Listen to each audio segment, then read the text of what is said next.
parce que le thème de notre soirée, c'est le bonheur.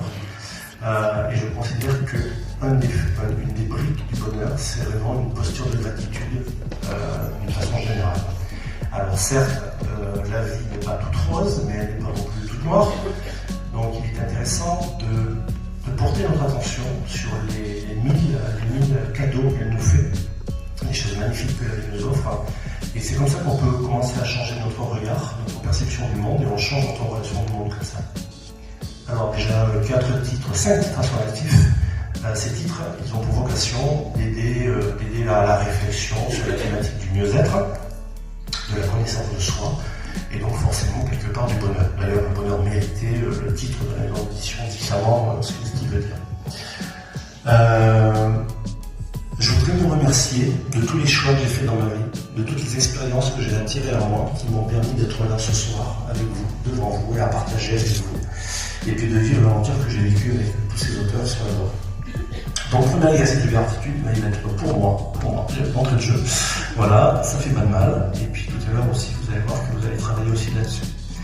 Alors, je suis à côté de personnes formidables. Alors, soyons clairs, nous sommes tous formidables, vous aussi. Mais avec eux, on a travaillé sur un projet. Donc, le projet Regard sur le bonheur à la mort. Toutes ces personnes sont des praticiens ou des thérapeutes du mieux-être. On ne va pas rentrer dans la polémique, praticien-thérapeute, c'est pas le but de la soirée. Alors là, il n'y en a que 8 devant vous, mais il y en a 24 dans le livre. Alors les autres ne sont pas cachés du tout, ils ne sont pas cachés, mais ils sont parmi vous. Et si vous êtes curieux, vous pouvez tourner la tête à droite, à gauche, ils vont des petits badges comme ça, pour les repérer. Alors, vous allez savoir tout à l'heure, en tout cas, c'est la fin de la soirée. Donc, à toutes ces personnes que je suis venu voir il y a 6 mois en leur disant ce que vous faites, déjà beaucoup pour la communauté, je vais vous demander de faire encore plus, c'est-à-dire de parler de vous, et de vous dévoiler un petit peu, de la même façon que vos clients se dévoilent devant vous. Je vous propose de vous dévoiler pour permettre au lecteur de percevoir qui vous êtes. Je vais revenir sur le sujet tout à l'heure. Donc, vraiment un grand merci.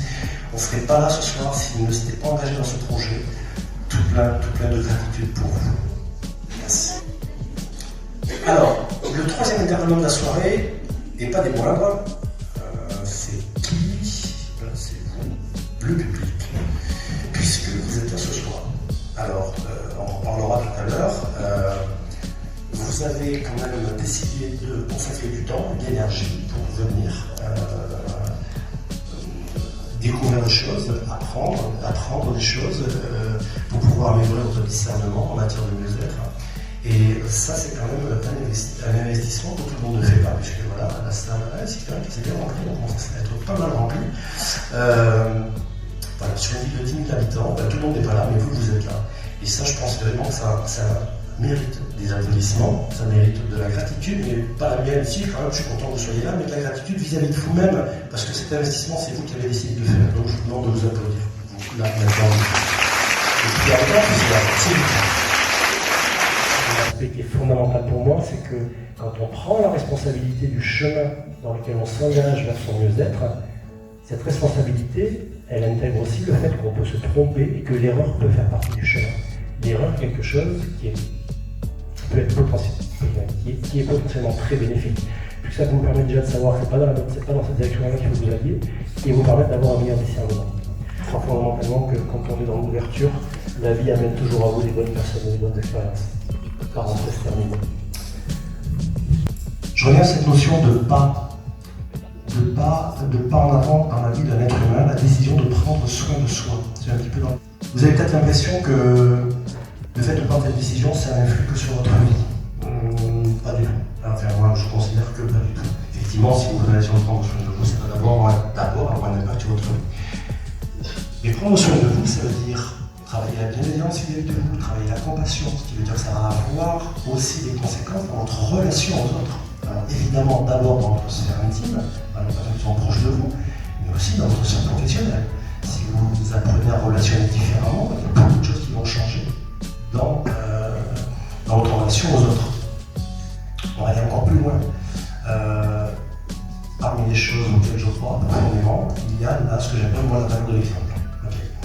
Moi je suis Nicolas, je suis sur scène. Si je vous dis à tous, pour être heureux, il faut que vous fassiez ça, ça, ça. tout votre système va se mettre en mode je ne prends pas forcément, il va se mettre en mode sceptique, il va freiner. Par contre, si vous observez ma vie, je me suis pris comme exemple, c'est pas forcément un exemple, mais vous observez ma vie, et en me voyant vivre, vous trouvez qu'effectivement, il y a peut-être des choses qui pourraient être intéressantes.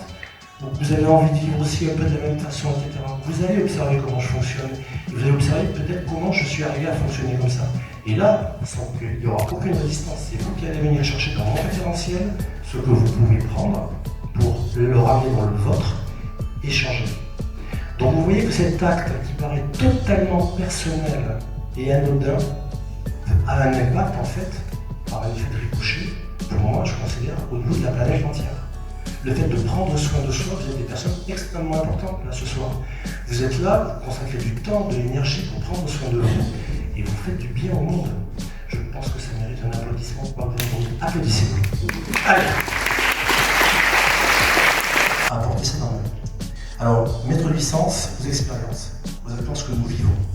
Alors, il est évident que si je traverse la route le nez sur mon smartphone, j'augmente très considérablement la probabilité de traverser pour un véhicule. Donc, il y a des expériences où le sens est totalement évident. Par contre, c'est bien plus compliqué quand on est sur des expériences qui sont intenses, sur un plan émotionnel, en termes de souffrance qui génère des souffrances physiques. Et on est complètement désarmé quelquefois pour essayer de trouver du sens à ce qu'on vit. Tellement ça peut être difficile. Mais je crois que ce qui est fondamental, c'est pas tant de trouver du sens que d'accepter que ça a un sens. Je crois qu'on n'est pas capable aujourd'hui, où on en est au stade de notre évolution, heureusement qu'on n'est pas encore assez évolué pour trouver le sens de toutes les choses qu'on vit. Mais par contre, le fait d'adhérer au fait que, même si je ne le comprends pas aujourd'hui, ça a un sens, ça change la donne. Vous allez me dire, mais qu'est-ce que ça change?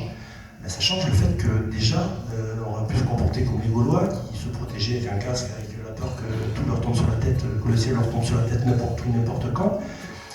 Certes, les expériences sont pas toutes faciles, mais le fait de savoir que même si je ne comprends pas, il y a un sens, je l'accepte. C'est une question de foi, quelque part. Mais si on le sait, ben effectivement, on peut commencer à nouer une relation de confiance avec la vie. Commencer à nouer une relation de confiance avec la vie. Et ça me paraît très difficile, sans ça, d'avancer vers le sentiment du bonheur.